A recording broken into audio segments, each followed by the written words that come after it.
Pensé que solo era un niño callado, hasta que vi cómo se paró frente a un coche como si quisiera morir. Nadie lo detuvo. ¿Cuál fue el rumor más cruel que escuchaste sobre un compañero en la escuela? Había un chico en mi salón, en primero de secundaria. Se llamaba Mateo. Era bien bajito para su edad. Casi no hablaba con nadie y siempre estaba en su rollo. En cada recreo comía solo, en la misma banca, allá en la esquinita del patio, mirando al vacío. Era como si viviera en su propio mundo, como si nada le importara. Jamás lo vi sonreír en todo el tiempo que estuve con él. Le decían de todo, unas cosas bien feas, la neta. Y sí, le dolía. Se notaba. Pero nunca respondía, nunca mostraba cuánto le afectaba. Y eso como que enfurecía más a los que lo molestaban. Eran crueles y constantes.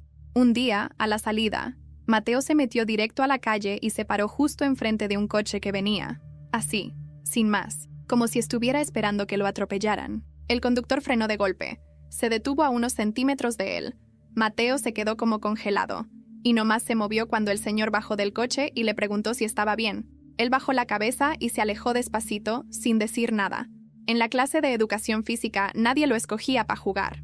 Y cuando era el último, todos gritaban que era un perdedor y se reían en su cara. Él agachaba la cabeza, se iba al rincón de la cancha y se sentaba en el piso, tapándose la cara con las manos. Y en los vestidores, peor tantito. Empezaron a insultarlo con cosas bien pesadas, con palabras homofóbicas bien fuertes. Le decían marica, putito, pervertido y otras cosas que ni vale la pena repetir. No pasó mucho para que ya toda la escuela anduviera diciendo que Mateo era gay, como si eso fuera motivo para humillarlo. Y ahí sí, todos se subieron al tren de los insultos. Le aventaban fruta por la espalda, a propósito, para que no supiera quién fue. Una vez le dieron en la cabeza con tal fuerza que cayó al suelo, con los ojos llenos de lágrimas. Quiso levantarse, pero llegaron de nuevo y le tiraron los libros. Cayó otra vez, y las risas, más fuertes todavía. Mateo se levantó, recogió sus libros del piso y salió corriendo. Corrió tanto que ni sé cómo le dio el cuerpo. Dicen que caminó más de 15 kilómetros ese día, siguiendo la carretera, sin rumbo, sin saber a dónde iba. Y por lo que contaron después, le daba igual si moría ahí mismo. Aún así, nunca se defendió. Nunca. No sé si alguna vez han visto a alguien que parece estar vivo por fuera, pero muerto por dentro. No hablo de metáforas ni exageraciones. Hablo de verdad, de esas personas que caminan como si el mundo pasara a través de ellas. Así era Mateo cuando regresó a la escuela después de aquella semana en la que desapareció. Fue una semana exacta. 7 días de clases donde nadie preguntó por él. Ni un profesor. Ni la directora. Nadie. Bueno, nadie excepto yo. Aunque tampoco hice mucho. Solo lo pensé. Me preguntaba si estaba bien, si habría hecho algo. Lo juro, llegué a imaginar que se había matado. El lunes siguiente, cuando entró al salón, el silencio se sintió más denso que nunca. Nadie lo saludó. Nadie dijo nada. Solo pasó entre las filas con la mochila en la espalda, más encorvado que antes, con el cabello un poco más largo y los ojos. Joder, esos ojos ya no eran los mismos. Se sentó en su lugar, al fondo, junto a la ventana, como siempre. Ni siquiera miró a nadie. Saqué mis audífonos por reflejo, como si eso pudiera apagar el ruido que estaba por venir. Porque sí, lo sabía. Esa calma solo era el preludio del infierno.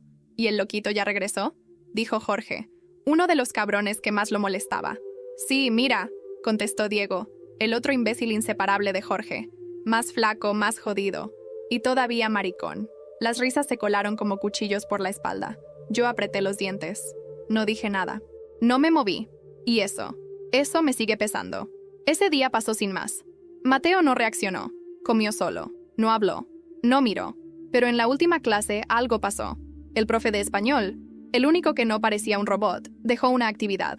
Formar duplas al azar para hacer una investigación. Y ahí fue cuando la suerte, o el destino, o lo que sea, me emparejó con Mateo. Escuché como varios rieron por lo bajo. Uno dijo, «Uy, te tocó el muerto».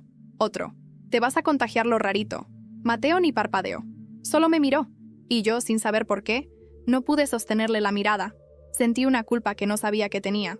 Nos quedamos después de clases en la biblioteca para planear el trabajo. Yo intenté romper el hielo. ¿Qué tema quieres hacer? Podemos escoger uno de los que el profe dejó o... El de migración. Me interrumpió con voz baja, pero firme. Asentí. Empezamos a revisar libros. No hablábamos mucho, pero... Cada vez que decía algo, lo hacía con una claridad brutal, Sabía un chingo del tema, citaba autores, conectaba ideas. Era inteligente, muy cabrón. Y yo solo pensaba, ¿por qué nadie ve esto? ¿Por qué nadie lo escucha? En un momento, cuando se agachó a sacar su cuaderno, su sudadera se levantó un poco. Vi una línea gruesa en su costado. Una cicatriz, larga, mal cerrada. Me congelé. ¿Qué miras?, preguntó de pronto, sin verme. Nada. Perdón. No respondió. Solo siguió escribiendo. El ambiente estaba cargado. Sentí que había una tensión invisible, algo que no sabía si era miedo, dolor o simplemente resignación. Terminamos de planear el trabajo y salimos de la biblioteca. Caminamos en silencio por el pasillo vacío. Las luces de la tarde daban un tono naranja que hacía todo parecer más quieto.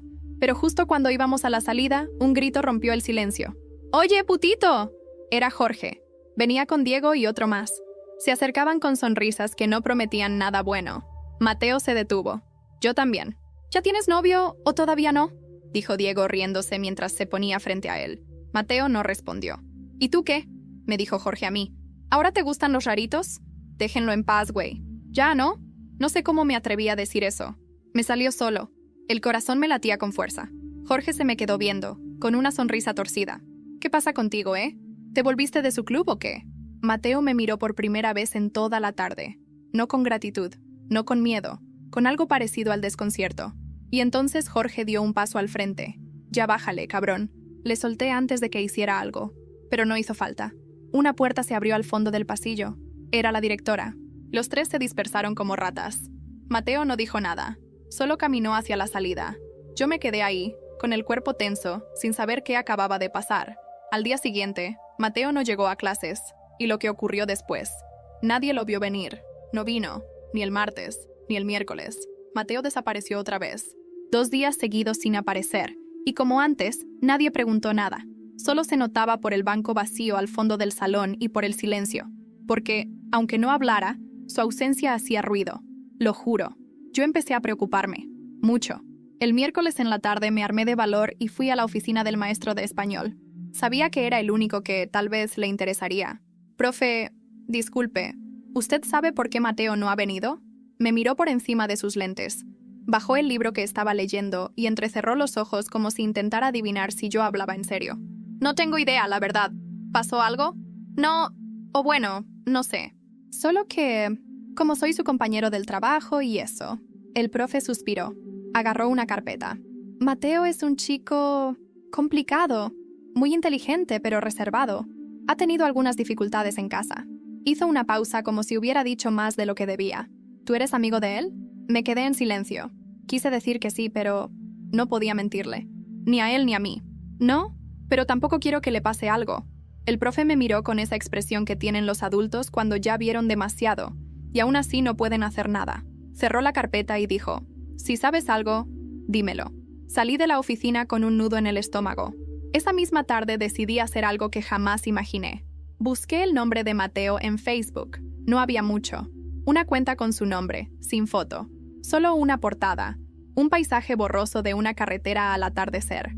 Solo tenía 2 publicaciones. Una de hacía meses. Un poema extraño, casi como un lamento. Y otra, de 3 días atrás, que me congeló. La gente no se da cuenta de que un día vas caminando y ya no quieres volver.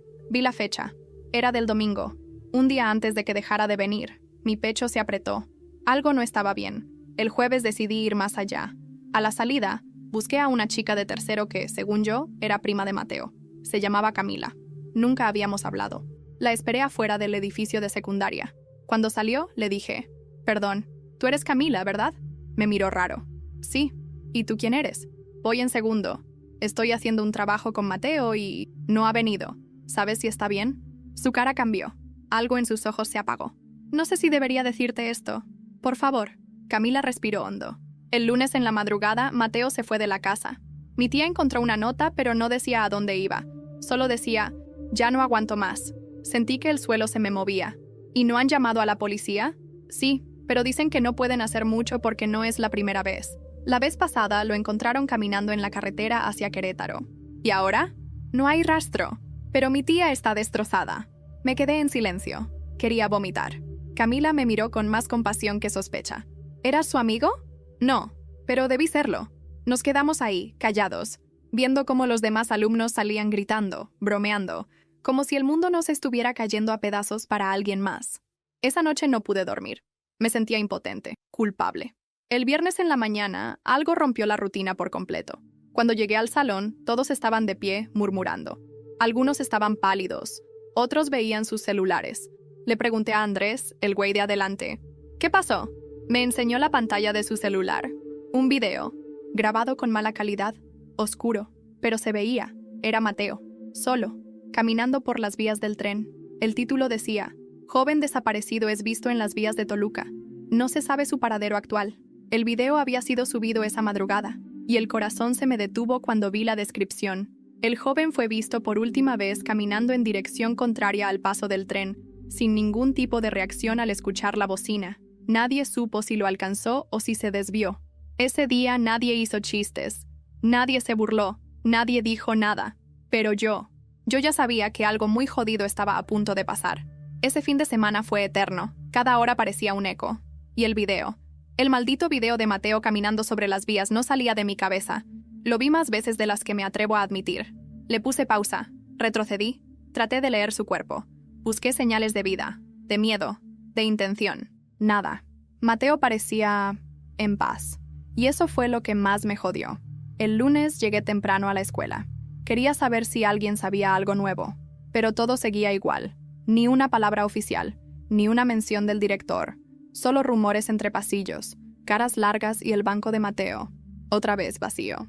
Casi al mediodía, vi al profe de español entrar al salón más serio que nunca. Se quedó en silencio frente al pizarrón, como si dudara de lo que iba a decir. ¿Alguien sabe algo de Mateo?, preguntó de pronto. Nadie respondió. Solo se escucharon sillas crujir y toses incómodas. Todos se hacían los distraídos. Hay una denuncia activa. Lo están buscando oficialmente, continuó.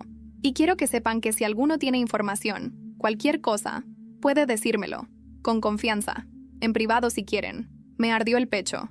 Pensé en levantar la mano, en contar lo que Camila me había dicho, en mostrar el video. Pero no lo hice. Algo me detuvo. Una mezcla de miedo y culpa. O tal vez la sensación de que ya era demasiado tarde para hacer la diferencia. Después de clases, me acerqué al profe. Le pedí hablar un momento. Fuimos a la sala de maestros. Se quitó los lentes y me miró con atención. Lo vi en un video, le dije. Caminando por las vías del tren. Salió el viernes en la noche, estaba solo. El profe no pareció sorprendido.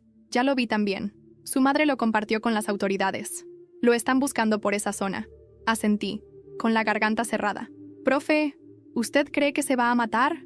Fue la primera vez que lo dije en voz alta. Y dolió, como si al nombrarlo lo hiciera más real. El profe bajó la mirada. No lo sé, hijo. Pero sí sé que nadie desaparece así por nada. Esa noche, mientras cenaba, recibí un mensaje inesperado. Era Camila. ¿Puedes venir mañana a la casa de mi tía? Ella quiere hablar contigo. Mi estómago se encogió. Le pedí la dirección. Estaba en una colonia tranquila, en las afueras de la ciudad. Fui al día siguiente después de clases. Cuando llegué, Camila me estaba esperando afuera. Me llevó directo al interior. La casa era humilde, pero limpia. En la sala, una mujer sentada en un sillón con la mirada perdida. Tenía el rostro hinchado de tanto llorar. Era la mamá de Mateo. Él habló de ti. Fue lo primero que me dijo. No supe qué responder. Dijo que eras diferente, que no sabías si ayudarlo o no, pero que no eras como los otros. Me mordí el labio para no llorar. Él dejó esto. Continuó, y me extendió una hoja doblada. La tomé con manos temblorosas. La abrí. Era una carta, escrita con tinta negra. La letra era la de Mateo. Reconocible, limpia, con márgenes perfectos. No estoy buscando que me salven, solo quiero dejar de sentir. Y si por alguna razón no regreso, quiero que sepan que hubo alguien que me hizo dudar. Solo una vez, pero fue suficiente para saber que no todo está podrido. Gracias. Casi no podía respirar. Me temblaban los dedos. El silencio en esa sala era brutal. ¿Él escribió esto antes de irse? La noche del domingo. Lo dejó debajo de su almohada. Lo encontramos apenas ayer. Pensé que debías leerlo. Asentí, en shock. No entiendo por qué yo... Porque en medio de tanto dolor, Mateo te vio. Aunque tú no te hayas dado cuenta. Me despedí sin poder hablar más. Caminé de regreso sin saber a dónde iba. Solo caminé. Y mientras bajaba por una calle desierta, mi celular vibró. Era un mensaje de voz. Número desconocido. Lo abrí. Y lo que escuché me heló la sangre. Una respiración agitada. Luego, una voz conocida, rota. apenas un susurro. No debería haberte mencionado, pero lo hice, y ahora ya no puedo volver. La grabación se cortó. Era Mateo, y estaba vivo. Esa noche no dormí. Escuché ese audio una y otra vez. Cada respiro, cada pausa. Era él. No había duda. Mateo estaba vivo. Y sabía algo. Algo que no quería decir. O que no podía. No debería haberte mencionado. Esa frase me taladraba la cabeza. ¿A quién le había dicho? ¿Por qué no podía volver? Al día siguiente no fui a clases. Me inventé una fiebre con mi mamá y me quedé en casa. No podía concentrarme en nada más. Ni en el trabajo de español, ni en tareas, ni en mi propia vida. Solo pensaba en encontrarlo. En saber si estaba a salvo. ¿En qué carajo significaba ese mensaje? Le escribí a Camila. Recibí un audio de Mateo. No tardó ni 2 minutos en contestar. ¿Qué? ¿Estás seguro? Sí, es su voz. Dura solo unos segundos. ¿Puedo mandártelo? Sí, por favor. Se lo mandé. Tardó un poco en reproducirlo. Luego me llamó. ¿Dónde lo conseguiste? Su voz temblaba. Me lo mandaron anoche. Número desconocido. ¿Has intentado rastrearlo? No tengo ni idea de cómo. Camila guardó silencio. Mi tío es técnico en sistemas. Tal vez él pueda ayudarte, pero necesitamos ese número. ¿Lo tienes? Se lo pasé. Quedamos en vernos en su casa por la tarde. Esta vez llegué más nervioso que antes. Me sentía parte de algo que no entendía, como si cada paso que daba me acercara a algo más oscuro, más profundo. El tío de Camila era un hombre robusto, con cara de pocos amigos, pero fue directo al punto.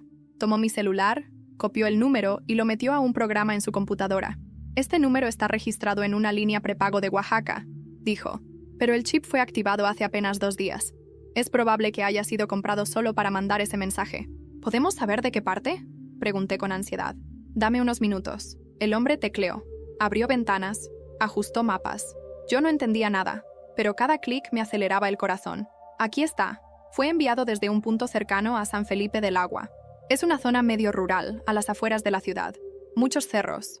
Señal débil. ¿Crees que todavía esté ahí? No lo sé, pero si él está escondido, eligió bien. Nadie lo va a encontrar si no quiere. Camila se giró hacia mí. ¿Irás? Tragué saliva. Miré la pantalla. Un mapa con una mancha roja señalando un punto entre montañas. Sí. ¿Solo? No. ¿Vendrías conmigo? Camila dudó, pero luego asintió. Él me importa también. El sábado siguiente tomamos un autobús a Oaxaca. Nadie sabía. Le mentimos a nuestras familias. Dijimos que íbamos con un grupo de estudio a un taller. Lo sé, fue una estupidez. Pero en ese momento, nada me parecía más importante que encontrar a Mateo. El viaje fue largo, silencioso. Cada tanto Camila me miraba como queriendo decir algo, pero se guardaba las palabras. Cuando llegamos, alquilamos una habitación en una posada barata. El dueño era un señor mayor, amable, que no hizo muchas preguntas. Desde ahí planeamos cómo buscarlo. No teníamos un plan real, solo intuición y desesperación. El domingo temprano, tomamos un taxi hasta el último punto del mapa. El conductor nos dejó en un camino de terracería. De aquí en adelante es puro monte, nos dijo. ¿Hay casas por aquí? Pocas. Algunas familias viven entre los cerros, gente que no quiere que la molesten. Comenzamos a caminar. Subimos por senderos, cruzamos un pequeño riachuelo, vimos perros callejeros, gallinas sueltas. Nada parecía indicar que Mateo estuviera ahí, pero seguíamos. A la media hora, vimos una pequeña construcción de madera. Parecía una cabaña vieja, medio escondida entre los árboles. Me acerqué con cuidado. El corazón me latía con tanta fuerza que podía oírlo. Golpeé la puerta. Nada. Golpeé otra vez. Silencio. ¿Mateo? Dije casi sin voz. Entonces, desde dentro, un ruido, como un golpe seco. Luego pasos. La puerta se entreabrió. Y ahí estaba. Mateo. Más delgado, más pálido, con la barba apenas comenzando a crecer. Ojeras profundas. Una mirada que ya no era de miedo, era de guerra. ¿Qué haces aquí?, dijo. Su voz era seca, dura, distante. Recibí tu audio. Tenía que venir. Nos miró a los dos. No deberían haber venido. Ya no es seguro. ¿Por qué? ¿Qué está pasando? Mateo dudó. Nos miró de nuevo. Y entonces lo dijo. Porque alguien me está buscando. Y no son mis papás. Nos quedamos congelados. Alguien me está buscando. Y no son mis papás. La frase se quedó suspendida en el aire como si no quisiera caer. Mateo nos miró con una mezcla de rabia contenida y miedo. Nunca lo había visto así. No era el mismo chavo callado del salón. Este Mateo era otro. Uno endurecido, como si algo dentro de él se hubiera roto de forma permanente. ¿Quién te está buscando?, preguntó Camila, dando un paso al frente. Mateo se giró y empujó la puerta para que entráramos. No respondió. La cabaña era simple. Un colchón en el piso, una mochila rota en la esquina, un frasco de pastillas vacío y una pequeña mesa con una linterna y cuadernos. Nos sentamos en silencio. Mateo caminó por la habitación como si buscara cómo empezar a hablar. Todo cambió cuando ese video se filtró, dijo de repente con voz baja. El de los vestidores. Me acordé del video. Ese en el que lo insultaban, lo empujaban, lo escupían, el que nadie tuvo los huevos de borrar. Alguien lo subió a una cuenta falsa. Y no solo eso. Le pusieron mi nombre, dirección, mi escuela, todo. Mi mamá tuvo que cambiar de teléfono. Nos empezaron a llegar mensajes, amenazas. Camila y yo nos miramos. Nadie sabía eso. Nadie había contado esa parte. Un día, un tipo tocó a la puerta de mi casa. Mi mamá pensó que era del trabajo, pero no. Era uno de esos cabrones que andan en grupos de odio. Esos que buscan limpiar las calles de anormales. ¿Qué? ¿Estás diciendo que alguien fue a tu casa a amenazarte? Pregunté incrédulo. Mateo asintió, serio. Ese hombre me dijo que sabía quién era yo, que ya no tenía dónde esconderme, que me iban a hacer pagar por andar confundiendo a los niños buenos. Fue cuando entendí que ya no se trataba de la escuela, ni de Jorge, ni de Diego. Esto se había salido de control. Se frotó la cara como queriendo borrar los recuerdos. Por eso me fui. No quería que mi mamá saliera lastimada. Ella solo quería que yo estuviera bien. Aunque no entendía del todo, me protegía. Pero yo la estaba poniendo en peligro. El silencio se volvió incómodo. La lluvia empezó a caer afuera, leve, como un murmullo. Todo se sentía surreal. ¿Y por qué mandaste ese mensaje de voz?, pregunté. ¿Por qué a mí? Mateo me miró fijamente. Porque tú no te reíste. Porque tú me viste, aunque no hiciste nada. Y eso fue suficiente para mí. Pero ya no me alcanza. ¿Qué quieres decir? Mateo se levantó. Abrió un cuaderno lleno de recortes de periódicos, anotaciones, nombres. Parecía un archivo personal. Lo puso sobre la mesa. Estoy recopilando todo. Nombres, fechas, conversaciones. Tengo capturas, audios. Tengo pruebas. Y no solo de los idiotas del salón, también de lo que la escuela ignoró, de cómo los profesores no hicieron nada, de cómo me dejaron solo. Pasó la página, mostró una lista. ¿Reconoces estos nombres? Leí los primeros. Eran alumnos, exalumnos, algunos profesores, incluso una orientadora. ¿Qué vas a hacer con esto? Mateo cerró el cuaderno con fuerza. Lo voy a exponer. Todo, con nombres y apellidos. Si tengo que arder, ellos van a arder conmigo. Me quedé helado. Mateo, eso puede meterte en más problemas. Esa gente. Ya no me importa. Nadie me protegió. Nadie alzó la voz. Ahora voy a hacerlo yo. Y si me pasa algo, quiero que alguien sepa lo que estaba haciendo. Quiero que tú lo sepas.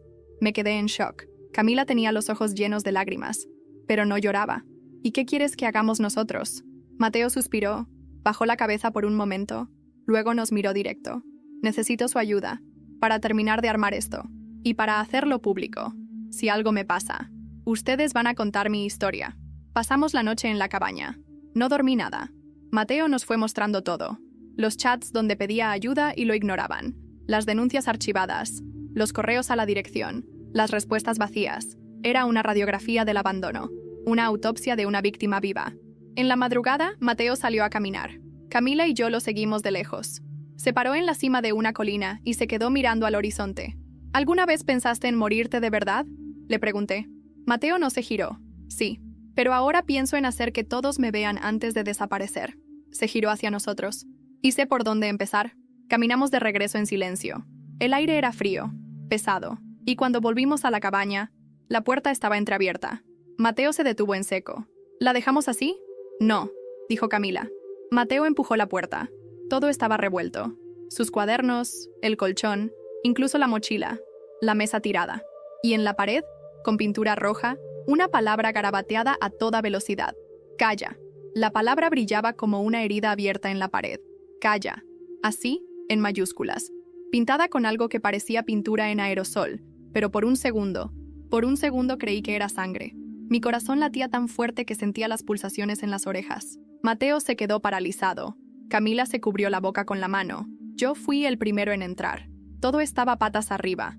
No habían robado nada valioso, porque no había nada valioso que robar. Pero era claro que no buscaban cosas. Buscaban enviar un mensaje. ¿Tú se lo contaste a alguien?, me preguntó Mateo sin mirarme. No. A nadie. Lo juro. ¿Y tú? Le preguntó a Camila. Ella negó rápidamente con la cabeza. Esto fue hoy, dije, mirando el estado de las cosas. Cuando salimos a caminar, nos estaban vigilando. Mateo apretó los puños. No tenía miedo, tenía furia. Esa furia contenida que nunca le había visto mostrar, ni siquiera cuando lo escupían o le gritaban en la cara. Era otra cosa, como una bomba a punto de estallar. Esto lo hicieron los mismos de siempre, dijo. No quieren que hable, pero ahora van a tener que escuchar. Esa noche no dormimos, ni un segundo. Limpiamos un poco la cabaña y cerramos la puerta con una barra de metal que encontramos detrás. Mateo estaba decidido. Dijo que no se iba a ir, que terminaría todo ahí. Me importa un carajo si vienen por mí. Yo me quedo hasta dejar esto listo. Después, que pase lo que tenga que pasar. Camila intentó convencerlo de que se fuera con nosotros, que al menos buscáramos un lugar más seguro, que volviéramos con su mamá. Pero no hubo forma. Estaba más decidido que nunca. Yo no soy el mismo niño que ustedes conocieron, nos dijo esa madrugada, bajo la luz tenue de una vela. Ese que se quedaba callado mientras lo pateaban, el que se cubría la cara en la cancha para no ver cómo se reían. Ese ya no existe. Murió el día que me paré frente a ese coche, y ese cabrón no frenó por mí, frenó por casualidad. Nos miró fijo, y ahora yo decido en qué me convierto. Volvimos a la ciudad al día siguiente. Mateo nos entregó una USB. Dijo que era una copia de seguridad, que si él desaparecía, debíamos subir todo a internet, en blogs, foros, grupos de Facebook. Dijo que había escrito nombres, lugares, fechas y que todo estaba respaldado. Cuando llegamos, Camila me pidió que guardara la USB. Yo la escondí en una caja de zapatos, debajo de mi cama, como si fuera oro. No sabía exactamente qué había dentro, pero lo sentía. Era dinamita. Ese lunes, la escuela volvió a la normalidad, pero ya no era la misma. El video de Mateo en las vías se volvió viral en TikTok. No sé quién lo volvió a subir, pero esta vez sí explotó. Cientos de comentarios. La mayoría eran horribles. Otros, fingidamente compasivos. Pocos eran sinceros. ¿Y los que lo molestaban? ¿Dónde están ahora? Así es como mueren los callados. Esto es lo que provoca el bullying. Y un comentario que me dejó helado. Yo estudié con él. Nunca dijo nada, pero los profesores sabían. Y ahí empezó la caída. 2 días después, la escuela envió un comunicado interno a todos los alumnos y padres. Un PDF mal redactado, diciendo que lamentaban profundamente la situación del estudiante Mateo N., que estaban colaborando con las autoridades y que rechazaban cualquier tipo de violencia. Mentira. Fue solo para cubrirse el culo. Lo sabíamos. Camila y yo nos reunimos en secreto para revisar el contenido de la USB. La conectamos en su laptop, con las manos sudadas y el corazón acelerado.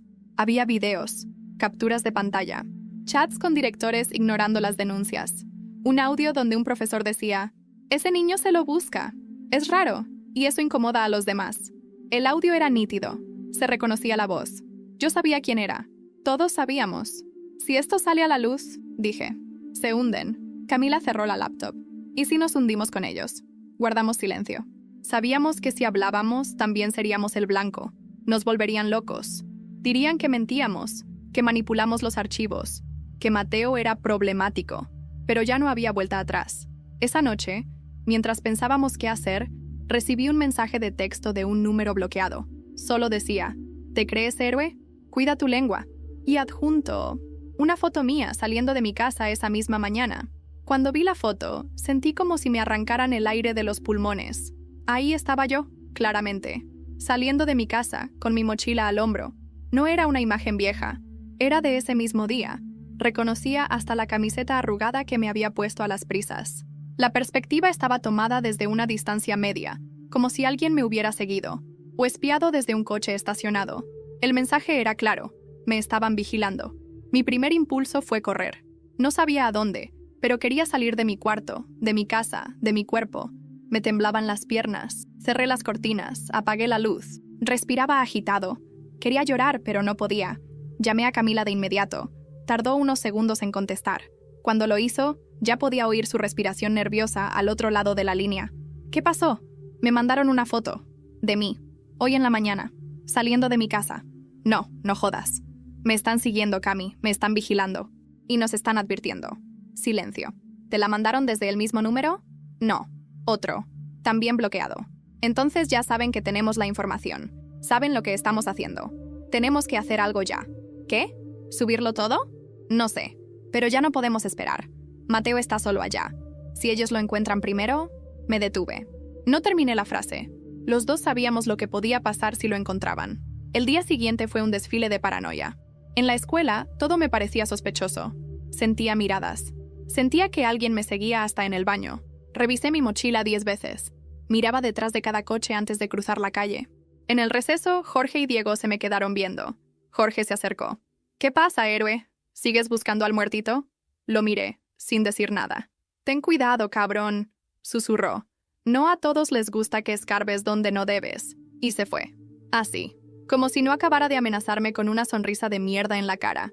¿Quién carajos le había contado? ¿Cómo sabían? Volví a casa con el corazón hecho un tambor. Entré, cerré con seguro, bajé todas las persianas. Saqué la USB.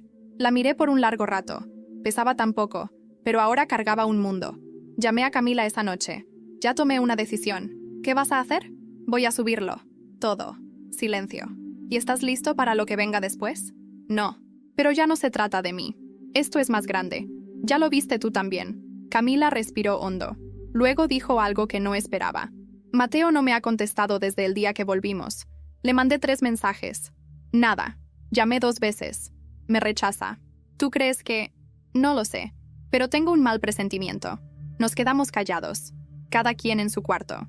A kilómetros de distancia. Pero compartiendo el mismo miedo. Si algo me pasa, dije por fin. Toma la USB y termínalo tú. Cállate.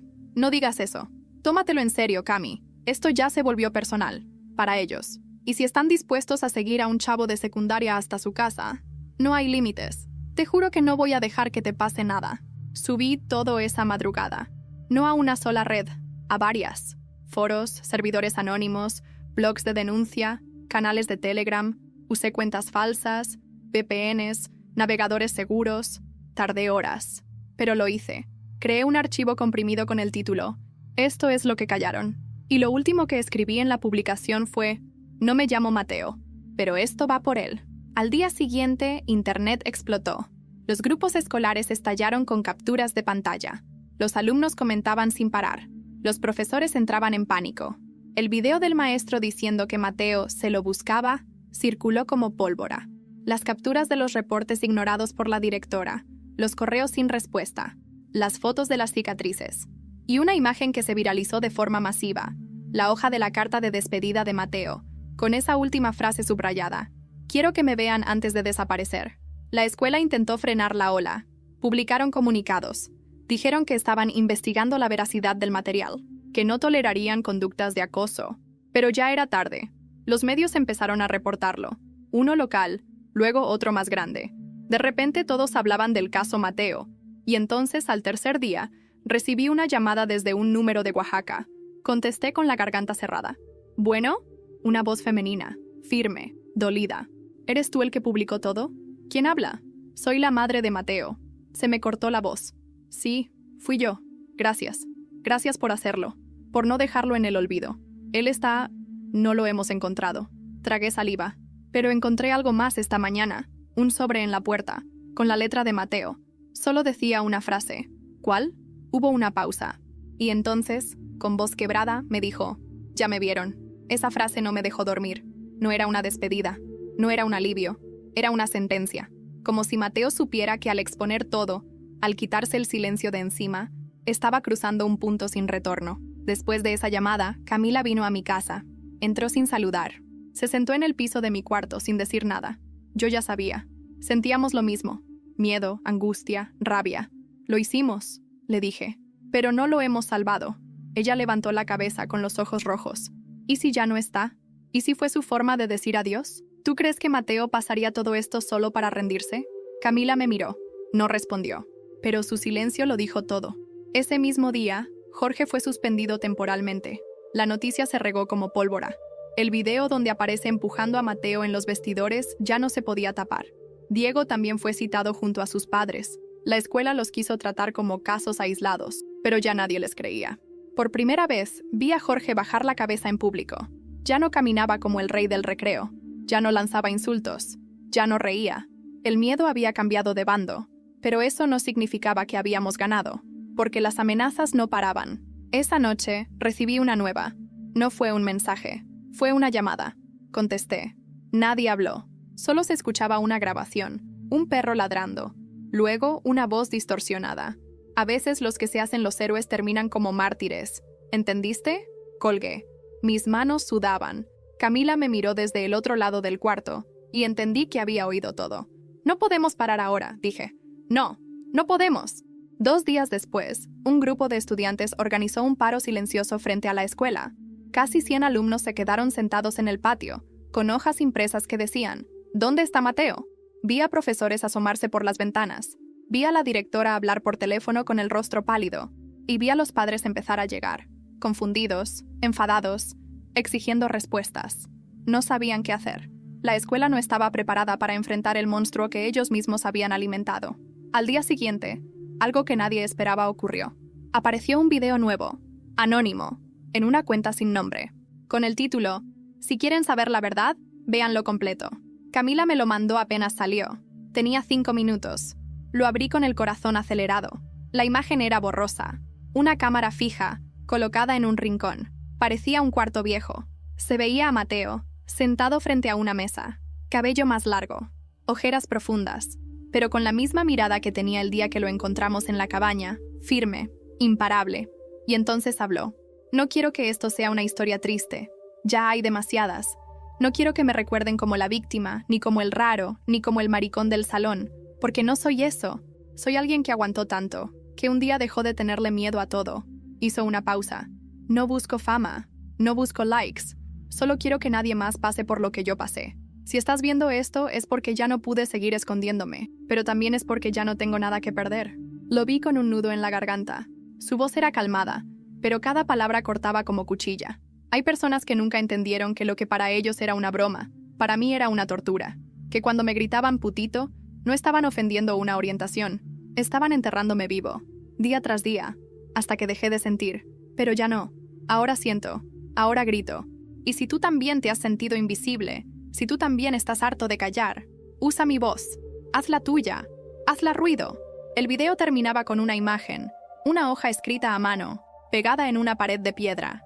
Decía, si desaparezco, que sea con dignidad, no con miedo. El video alcanzó más de 3 millones de reproducciones en 24 horas. Las redes lo adoptaron como símbolo. Se convirtió en noticia nacional.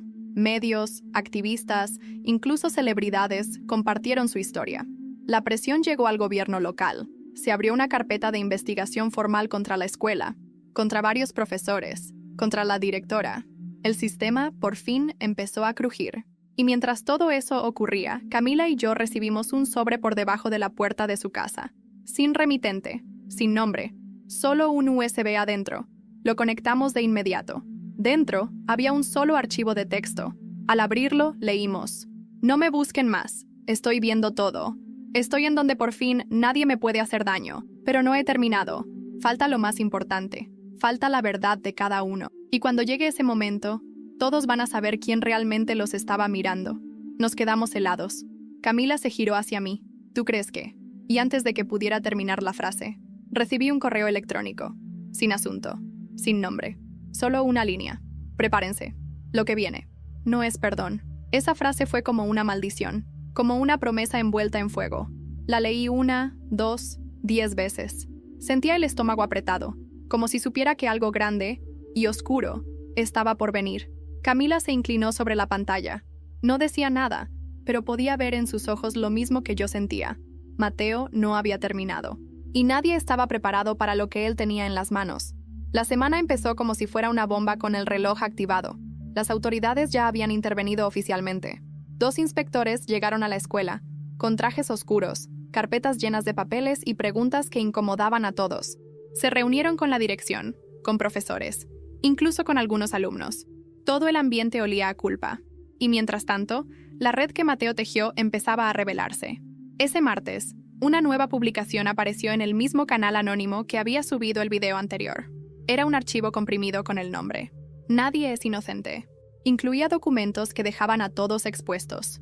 Notas internas de la escuela donde la directora pedía minimizar el ruido de los casos de bullying. Correos donde profesores se pasaban la responsabilidad como si fuera un balón de fútbol. Y más impactante, grabaciones de alumnos confesando entre ellos que sabían lo que pasaba con Mateo, pero nunca dijeron nada. Incluso yo estaba ahí. Una grabación mía. de meses atrás, hablando con otro compañero.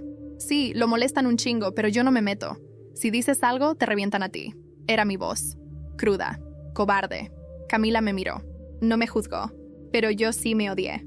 Mateo está poniendo el espejo, dijo ella bajito, para que todos se vean, sin filtros. Las redes se incendiaron. El hashtag ¿Dónde está Mateo? Llegó a trending topic nacional. Pero no todo eran aplausos. Había odio también. Mucho. Algunos decían que todo era mentira, que el video estaba editado, que Mateo se lo inventaba todo, que era una estrategia LGBTI para hacer quedar mal a las escuelas. Las mismas voces podridas de siempre, pero ahora más desesperadas, más ruidosas, porque sabían que esta vez estaban perdiendo. El miércoles fue el día en que la directora fue removida oficialmente. Salió por la puerta trasera, entre gritos, cámaras y madres furiosas. Una señora le arrojó una carpeta en la cara. Otra le gritó, ¡encubridora! ¡Monstruo! Jorge y Diego fueron expulsados, sin comunicado, sin excusas. La escuela estaba colapsando, pero la pregunta que todos seguían haciendo era la misma. ¿Dónde está Mateo? Ese jueves, el aire cambió. Se sentía distinto, como cuando se acerca una tormenta. Todo estaba demasiado quieto. Faltando 10 minutos para que acabara la última clase, todos los celulares empezaron a vibrar. Alumnos, profesores, padres, personal administrativo, un solo archivo, un solo emisor, el canal de Mateo. El título, El final empieza ahora. Corrí con Camila hasta el baño. Cerramos la puerta. Puse los audífonos y abrí el video. La pantalla se encendió con la imagen de un salón vacío. Reconocí las paredes. Era el nuestro. La cámara giraba lentamente por el aula, como si alguien caminara con ella en mano. Entonces apareció un proyector encendido, apuntando al pizarrón. Una presentación de PowerPoint con fondo negro y letras blancas. El siguiente material contiene verdades que nadie quiso ver. Si estás viendo esto y fuiste parte del problema, no hay redención para ti, solo verdad. Y entonces, empezaron a pasar uno por uno, videos, audios, fotografías. Un profesor diciendo que Mateo tenía pinta de enfermo. Una orientadora psicológica diciéndole a una madre que su hijo necesitaba varonizarse. Una grabación dentro de la oficina de la directora donde se reían mientras revisaban los reportes de bullying. Risas, burla, frases como «Ese niño es una bomba, tarde o temprano va a explotar, mejor que explote lejos de aquí». Camila empezó a llorar. Yo no podía moverme. Y lo peor no había llegado. La última diapositiva. Esta fue mi vida, y nadie la quiso ver. Ahora no podrán dejar de mirarla. Entonces apareció un último video. Era Mateo, grabado desde un cuarto oscuro. La misma ropa que en el video anterior, pero esta vez más delgado, más cansado. Si llegaste hasta aquí, es porque me viste caer, me viste romperme, o simplemente me ignoraste mientras me desangraba en silencio. No me escondí porque soy cobarde, me escondí porque ya no me cabía el dolor. Pero ahora, cada uno va a cargar su parte, cada uno va a saber lo que es vivir con el peso de una verdad que ya no se puede borrar. Porque esto no termina conmigo, esto termina con todos ustedes mirándose al espejo. El video se cortó. Y apareció una pantalla negra, una sola palabra. Mañana. El salón estalló. Todos hablaban, gritaban, especulaban. Los profesores no sabían qué hacer. Se hablaba de demandas, de represalias, de censura, pero nadie tenía el control ya. Mateo lo tenía, y al día siguiente, algo iba a pasar. El día siguiente fue el más silencioso y tenso que he vivido. Era viernes. El cielo estaba nublado desde temprano, como si hasta el clima supiera que algo estaba por romperse. Cuando llegué a la escuela, había cámaras afuera, periodistas, madres con pancartas, padres discutiendo con seguridad. Dentro se respiraba un aire raro, como de velorio, pero con electricidad estática. Nadie sabía exactamente qué iba a pasar. Solo sabíamos una cosa. Mateo había dicho mañana, y hoy era mañana. A las 9:00 am en punto, todos los celulares sonaron al mismo tiempo. Un último video, del mismo canal. Este es mi cierre, el verdadero. Porque aunque me arrebataron todo, ahora les toca vivir con lo que negaron. Esto es para que sepan lo que pasó con cada uno. Y entonces, empezaron los nombres. Jorge, el alfa, expulsado. Su familia enfrentaba una demanda por agresión, pero eso no era lo más duro.